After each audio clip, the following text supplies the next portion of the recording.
62,000 शेतकऱ्यांवर काळ, 547 घरांची माती, 52 गुरं गायब, 244 जणांना हेलिकॉप्टरनं वाचवलं. वरुण राजाकडे डोळे लावून बसलेला बळीराजा जिथं पाहायला मिळतो त्या बीड आणि नगरची ही दृश्य. घर द्यावा करून देत का माझं, माझ्याकडे काय पैसे आहेत का घर बांधायला. आम्ही 2 दिवस झाले बाहेर, आम्हाला घरात खायला पण काही नाही. हाच बळीराजा आता वरुण राजाच्या रुद्रावतारानं बेहाल झालाय आणि डोळ्यातलं पाणीही पावसाच्या सरींमध्ये दिसेनासं झालंय. आणि एवढं नुकसान झाल्यावर आज आम्हाला म्हणजे अन्न सुद्धा गोड लागत नाही. आम्ही आज कालच्या धरून उपाशी येतं, सगळेजण घरातले सगळं कुटुंब उपाशी आहे. आज हे पाहून आम्हाला काही सुद्धा करता येणार, आम्हाला खायची सुद्धा इच्छा नाही. आम्ही आत्महत्या करायच्या तयारीत होतो, पण सरपंचांनी सांगितलं किंवा नका बाबा, शासनाची मदत मिळून म्हणले, तुम्ही काय असं करू नका, म्हणून आम्ही स्थिर राहिलो. फाटलेली जमीन पाहायची सवय, पण आता जमीन तर सोडा, ज्या घरात राहिलो तेही वायुवेगानं वाहणाऱ्या गढूळ पाण्यात वाहून गेलंय. त्यात दिसतंय फक्त फाटलेलं आभाळ. गरीबी परिस्थितीने कुठं पैसा भेटायचा मला आता.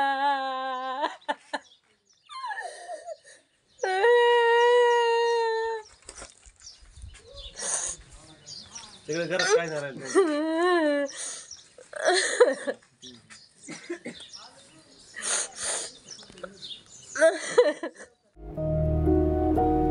घराला कधी पाण्याचा वेढा पडला, कधी भिंती खचल्या, कधी पाणी आत शिरलं, हे अनेकांना कळलंही नाही. रात्रीची सकाळ झाली, पण या बळीराजाची काळ रात्र संपली नाही. घरातलं वाढणारं पाणी त्याला छताला घेऊन आलं. तितक्यात कुठून तरी फिरणाऱ्या पात्याचा आवाज आला.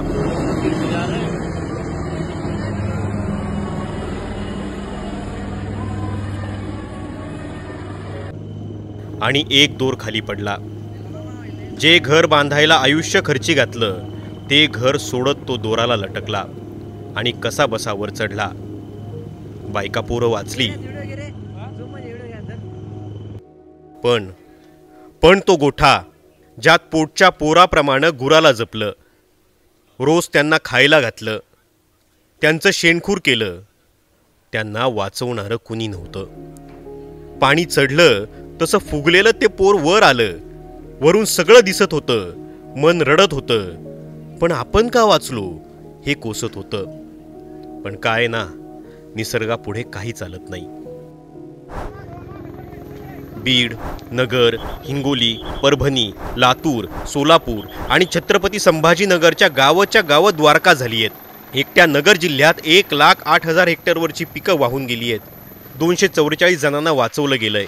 बीडच्या आष्टीत 63 जणांची सुटका करण्यासाठी हेलिकॉप्टरसह कमांडोंना धाडावं लागलं. सोलापुरात सीना नदीनं रौद्ररूप दाखवलं, तर तिकडं जायकवाडी वेगानं भरलंय. राज्यातल्या सगळ्यात मोठ्या धरणातूनही पाणी सोडायची वेळ आलीये. मराठवाड्यात तब्बल 131% पाऊस बरसलाय आणि हा ओला दुष्काळ अनेकांना देशोधडीला लावतोय की काय असं वाटू लागलंय. आता या काळात मायबाप सरकारनं धावणं गरजेचं आहे. मदतीला धावले तसं आता मदत करायला धावावं लागणार आहे. पिकं गेलीयेत म्हणजे पोट कापलं गेलंय. ती शिवण्याचं काम सरकारचं आहे. पंचनामे करून तातडीनं मदत गरजेची आहे. जसा पाऊस थांबेल, गाळानं भरलेली गावं उघडी पडतील, सपाट शेतं दिसायला लागतील, तेव्हा कृषी अधिकाऱ्यांनीही तिथं दिसणं गरजेचं आहे. केळीलाच 5 लाख रुपये खर्च झाला, शेळ्या 2 लाखाच्या होत्या आणि विहीर 7 परस विहीर सपाट झाली. आज त्या विहिरीला 7 लाख रुपये खर्च आला होता मला. 5 वर्षापूर्वी विहीर खाल्लेली होती ती, त्याला 7 लाख खर्च आला होता ना. सगळं आमचं उद्ध्वस्त झालंय. आम्हाला कुठलाही आधार आसरा कशाचाच राहिलेला नाही आणि कशानेच भरू शकत नाही शासनाने. नाही जर याला भरपूर भरपाई नाही दिली तर आमचं 5 लाख तर केळीचा खर्च आहे, 7 लाख विहिरीचा खर्च आहे, 2 लाखाच्या शेळ्या येतात. आणि एवढं नुकसान झाल्यावर आज आम्हाला म्हणजे अन्न सुद्धा गोड लागत नाही. आणि विमा कंपन्यांचे नटबोल्ट टाईट करून बळीराजाला आधार देणं गरजेचं आहे. तरच उद्या तुमच्या शहरातल्या मॉलमध्ये पिझ्झा बर्गर दिसतील आणि तुमच्या ताटात चांगलं अन्न येईल. कारण खाण्यासाठी आधी पिकवणारा जगला पाहिजे. तुम्हाला काय वाटतं, सरकारनं काय मदत करावी आणि तुमच्या गावात किती नुकसान झालंय आणि त्याचे पंचनामे आणि मदत तुम्हाला मिळाली आहे का, हे गावच्या नावासह कमेंट करा. आणि असेच बळीराजाच्या काळजीचे व्हिडिओ पाहण्यासाठी टाइम्स नाऊ मराठीला सबस्क्राईब करायला विसरू नका. धन्यवाद.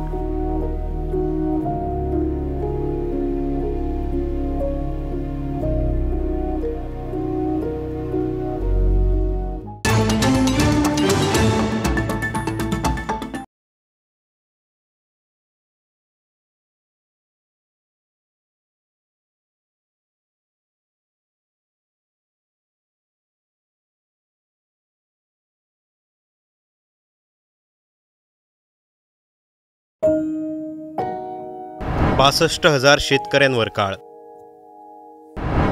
547 घरांची माती, 52 गुरं गायब, 244 जणांना हेलिकॉप्टरनं वाचवलं. वरुण राजाकडे डोळे लावून बसलेला बळीराजा जिथं पाहायला मिळतो त्या बीड आणि नगरची ही दृश्य. मला घर द्यावा करून देत नाही का माझं? माझ्याकडे काय पैसे आहेत का घर बांधायला? आम्ही 2 दिवस झाले बाहेर, आम्हाला घरात खायला पण काही नाही. हाच बळीराजा आता वरुण राजाच्या रुद्रावतारानं बेहाल झालाय आणि डोळ्यातलं पाणीही पावसाच्या सरींमध्ये दिसेनासं झालंय. आणि एवढं नुकसान झाल्यावर आज आम्हाला म्हणजे अन्न सुद्धा गोड लागत नाही. आम्ही आज कालच्या धरून उपाशी येतं, सगळेजण घरातले सगळं कुटुंब उपाशी आहे. आज हे पाहून आम्हाला काही सुद्धा करता येणार, आम्हाला खायची सुद्धा इच्छा नाही.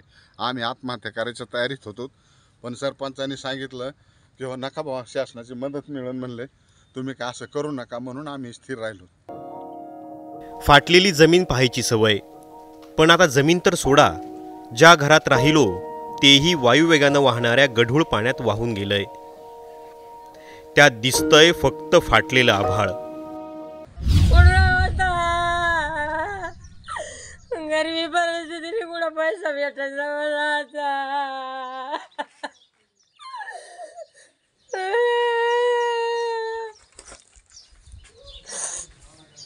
घरात काय झालं?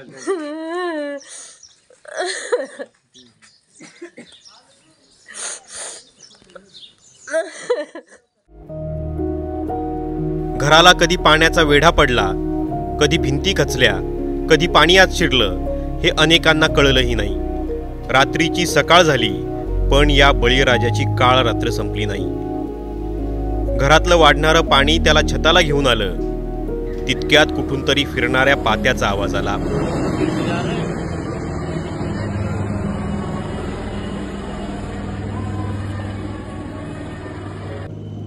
आणि एक दोर खाली पडला. जे घर बांधायला आयुष्य खर्ची घातलं ते घर सोडत तो दोराला लटकला आणि कसा बसा वर चढला. बायका पोरं वाचली, पण तो गोठा ज्यात पोटच्या पोराप्रमाणे गुराला जपलं, रोज त्यांना खायला घातलं, त्यांचं शेणखूर केलं, त्यांना वाचवणारं कुणी नव्हतं. पाणी चढलं तसं फुगलेलं ते पोर वर आलं. वरून सगळं दिसत होतं, मन रडत होतं, पण आपण का वाचलो हे कोसत होतं. पण काय ना, निसर्गापुढे काही चालत नाही. बीड, नगर, हिंगोली, परभणी, लातूर, सोलापूर आणि छत्रपती संभाजीनगरच्या गावं द्वारका झाली आहेत. एकट्या नगर जिल्ह्यात 1,08,000 हेक्टरवरची पिकं वाहून गेली आहेत. 244 जणांना वाचवलं गेलंय. बीडच्या आष्टीत 63 जणांची सुटका करण्यासाठी हेलिकॉप्टरसह कमांडोंना धाडावं लागलं. सोलापुरात सीना नदीनं रौद्ररूप दाखवलं तर तिकडं जायकवाडी वेगानं भरलंय. राज्यातल्या सगळ्यात मोठ्या धरणातूनही पाणी सोडायची वेळ आलीये. मराठवाड्यात तब्बल 131% पाऊस बरसलाय आणि हा ओला दुष्काळ अनेकांना देशोधडीला लावतोय की काय असं वाटू लागलंय. आता या काळात मायबाप सरकारनं धावणं गरजेचं आहे. मदतीला धावले तसं आता मदत करायला धावावं लागणार आहे.